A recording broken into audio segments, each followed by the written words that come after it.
बोले से जय श्री बाबू मनस्कामना परिपूर्ण हो नंदे कवा हरि बोल चला पुष्पवृष्टि हो नंदे कवा हरि बोल हरि कवा हरि बोल भाई प्रेम से राधेश्याम बोल भाई प्रेम से राधेश्याम। तो से यश बाबू तार माँ फरमाइश करते चिकी चिकी चिकी ना गलो तो से छुआ ले गया माँ बोल भाई प्रेम से राधेश्याम। माया लगी दिला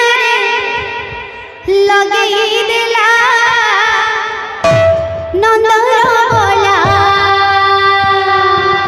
माया लगी दिला नंदर बोला माया लगी दिला नंदर बोला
भाई प्रेम से दाता भक्त मन क्रम वंशा परिपूर्ण हो नंदी कवा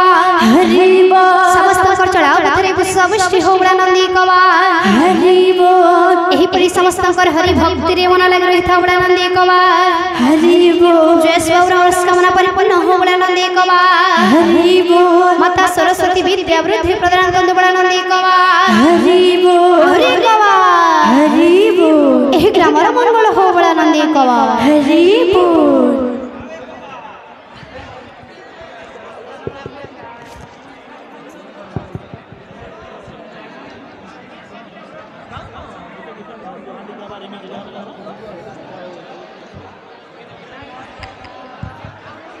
हेलो हेलो हेलो हेलो बहुत सुंदर सुनीता साहू एवं पंचु बाबू दर्शक बंधु